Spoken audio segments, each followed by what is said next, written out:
अस्सलामुअलैकुम, आदाब, सत श्री अकाल, नमस्ते। और मैं हूं आपका दोस्त इरफान अहमद। फ्रेंड्स, आज जो पूरी दुनिया एंड सोशल मीडिया पर चल रहे एक सीरियल व ड्रामे की हकीकत क्या है, आज उसकी सच्चाई बताने वाले हैं। इसे हम शुरू से लेके अभी तक की सच्चाई बताने वाले हैं। बहुत ही कम समय में सही जानकारी देने की कोशिश करेंगे। हम उस हकीकत से रूबरू करवाएं उससे पहले आप हमारे छोटे से चैनल अंसार आल वाच को सब्सक्राइब जरूर करें एंड साथ में बेल आइकन जरूर दबाएं, जिससे हमारी सच्ची वाली वीडियो आपको सबसे पहले मिल सके। अर्थगर्ल एक ड्रामा नहीं है, ये एक तिलिस्म है जो जहनों को जकड़ लेता है। अर्थगर्ल गाजी वो इस्लाम का शानदार सिपाही था जिसने सलीबियों और मंगोलियों की नींद हराम कर दी थी। आज के यहूदियों व ईसाई इस सीरियल को देखकर घबराए हुए हैं। इसका अंदाजा इस बात से लगाया जाता है कि हाल ही में अमेरिका के सरकारी अखबार न्यूयॉर्क टाइम की माने तो इसे तुर्की का सॉफ्ट आइटम बम कहा गया है। वो कहते हैं कि तुर्की के इस ड्रामे की आड़ में मुसलमानों को बढ़ावा दे रहा है, लेकिन सच्चाई ये है कि इस ड्रामे ने मुसलमानों को जगाने का काम किया है। अर्थगर्ल गाजी को देखकर आज के लोग उन्हीं के जैसा बनने की कोशिश कर रहे हैं। लोग टिकटॉक पे अपनी डीपी बीसी गाजी की तस्वीर लगा रहे हैं। आज कुछ सबसे ज़्यादा इसी की चर्चा हो रही है। कौन था ये अर्थगर्ल गाजी? आखिरकार पूरी दुनिया में इसकी इतनी चर्चा क्यों है? हम आपको बता दें कि यह मामला शुरू होता है 13वीं सदी से, जब चंगेज खान की मंगोली सेना पूरी दुनिया में लूटपाट कर रही थी, मुसलमानों और यूरोप के कई मुल्कों को फतेह कर रही थी। मंगोल ऐसी वैसी दरिंदे थे जो जहाँ भी जाते थे खून ही खून बहाते थे। न बच्चों का, न बूढ़ों का और न ही औरतों का लिहाज करते थे। हर जगह तबाही फैलाना इनका मकसद बन चुका था। जब ये मंगोल ख्वारिज्म के इलाके में पहुँचे तो ये मंगोल इस इलाके को छोड़कर भागने लगे। इस कबीले का नाम था काई कबीला।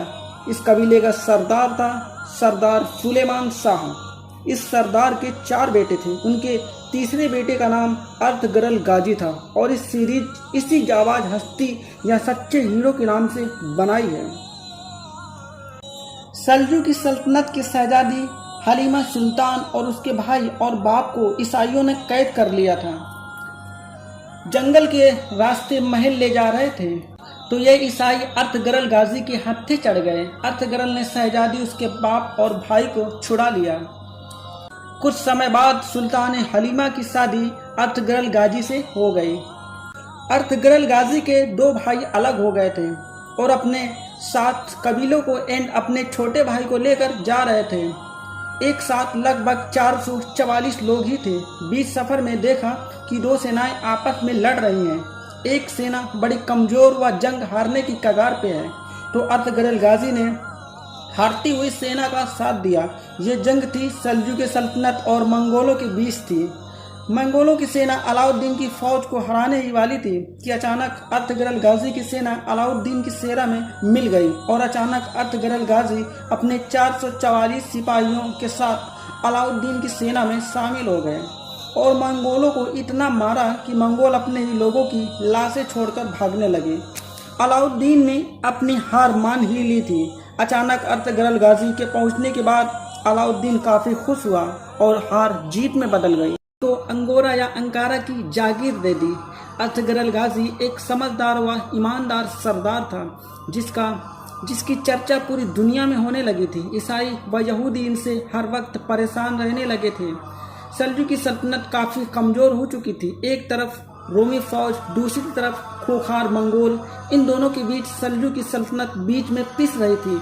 लोगों का मानना था कि यह सल्तनत खत्म होने वाली है, मगर जिस दिन से अर्थगर्ल गाजी इस सल्तनत में आए उसी दिन से ये सल्तनत परवान चढ़ने लगी। फिर रोमियो एंड मंगोलियों ने हमला कर दिया। फिर भी अर्थगर्ल गाजी उनको शिकस्त लगातार दे रहे थे और अपनी सल्तनत को आगे बढ़ाते गए। ये वक्त ऐसा था जब कोई सरदार या बादशाह अर्थगर्ल से पंगा नहीं ले सकता था। हालांकि अर्थगर्ल गाजी के पिता सुल्तान शाह की पहले ही डूबकर मौत हो चुकी थी। अर्थगर्ल का दंगा पूरी दुनिया में हो रहा था। एक वक्त ऐसा आया जब अर्थगर्ल गाजी पूरी दुनिया में सबसे ताकतवर बन चुके थे सन 1258 ईस्वी में अर्तगरल के घर एक लड़का पैदा हुआ जिसका नाम रखा गया उस्मान। ये वही उस्मान था जो तुर्की की सल्तनत को सल्तनत उस्मानिया कहा गया। उस्मान भी अपने बाप की तरह जाहीन, बहादुर और निडर था। सन 1288 में अर्तगरल का इंतकाल हो गया। उसके बाद सन 1299 ईस्वी में अर्तगरल का बेटा उस्मान अपने बाप की गद्दी पर बैठा। उस्मान में एक तरफ दीनदारी, दूसरी तरफ होशियारी एंड बहादुरी बहुत ही ज़्यादा थी। उस्मान अपनी ताकत को ऐसे बढ़ाता गया कि कुछ ही समय में कई देश सुल्तान उस्मानिया का परचम लहरा चुका था। उस समय सल्तनत उस्मानिया में कम से कम 40 देश आते थे और ये सल्तनत सन 1923 तक जमी रही और कई सुल्तान आते गए, तब तक सल्तनत को कायम रखते गए। मगर काफ़ी अरसे बाद यानी 600 साल बाद फिर से सल्तनत उस्मानिया बुराइयों और कमजोरियों का शिकार होने लगी थी। सन 1923 में इस सल्तनत को एकदम खत्म कर दिया गया। जब पहला विश्व युद्ध हुआ तब दुनिया 2 हिस्सों में बट गई थी। एक तरफ कुछ देश बरतानिया के साथ आ गए जिनमें से अमेरिका, रूस, फ्रांस आदि देश थे और दूसरी तरफ तुर्की के साथ जर्मनी जैसे कुछ देश ही थे। मगर उस वक्त जो तुर्की का सरदार था या बादशाह था, उसको एक साजिश के तहत उसको देश से बाहर निकाल दिया गया जिसका नाम था सुल्तान वलीउद्दीन। अमेरिका, रूस, फ्रांस ने मिलकर जबरदस्ती करके सुल्तान को घेर कर एक समझौता किया। अगर अपनी सल्तनत को बचाना चाहते हो तो हमारी शर्तें माननी पड़ेंगी। और वो समझौता था लोजान समझौता, जो कि वह समझौता पूरे 100 साल का था। और शर्तें ये थी कि तुर्की का सुल्तान इस्तीफा दे, इसकी सारी संपत्ति जब्त कर ली जाए और अब तुर्की अपनी ज़मीन से 100 साल तक तेल नहीं निकाल पाएगा। तुर्की को तेल या पेट्रोल दूसरे देशों से ही लेना पड़ेगा और तुर्की के बंदरगाह बोसफोरस पर भी पाबंदी लगा दी जाएगी। ये भी कहा गया कि कोई भी जहाज तुर्की के बंदरगाह से जा सकता है, पर तुर्की उसे कोई भी टैक्स नहीं लेगा। ऐसा लग रहा था मानो तुर्की को 100 सालों तक बांधकर किसी कोने में फेंक दिया गया हो। फिर अमेरिका ने अपने ही गुलाम मुस्तफ़ा कमाल अतातुर्क को तुर्की का बादशाह बना दिया। उसने तुर्की को एक सेकुलर देश घोषित कर दिया जिसकी हर तरफ बेहयाई, शराबपोशी, मगरबी कल्चर आम होने लगा। अब 2023 में ये समझौता ख़त्म होने वाला है। 2023 के बाद तुर्की अमेरिका व इजराइल से आंखों में आंखें डाल के बात करके मुंह तोड़ जवाब देगा। इस समय तुर्की के प्रेसिडेंट रजब तैयब एर्दोगान हैं, जो कि निहायत ही अच्छे इंसान हैं।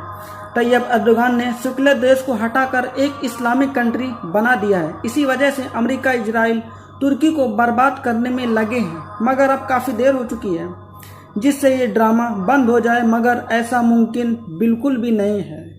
यह ड्रामा या सीरियल लगभग 120 देशों में देखा जा रहा है, जिनमें से बहुत सारी मेन भाषाओं में डबिंग की गई है। अर्तगरल गाजी वो शख्सियत थी जिनकी जानकारी बहुत ही कम लोगों की थी, मगर सीरियल को देखने की चाह हर कौम में लगातार बढ़ती जा रही है। अर्तगरल गाजी की तलवार व कुल्हाड़ी अभी भी तुर्की के अजायब घर में मौजूद हैं। अगर आप भी इस सीरियल को देखना चाहते हैं तो यूट्यूब पे जाके अर्तगरल गाजी एपिसोड 1 डालें तो आपको बहुत ही जल्द मिल जाएगा, जो कि अभी हिंदी ज़बान में भी मौजूद है। और सीरियल 45 मिनट का है, यानी एक सीरियल 45 मिनट का है। आप सभी को पूरी वीडियो देखने के लिए दिल से शुक्रिया। आज की वीडियो में बस इतना ही। आप अपना एंड अपनों का ख्याल ज़रूर रखें और सुरक्षित रहें और इस वीडियो को शेयर ज़रूर करें। एंड आप लोग हमें ऐसे ही सपोर्ट करते रहें। शुक्रिया, थैंक यू सो मच।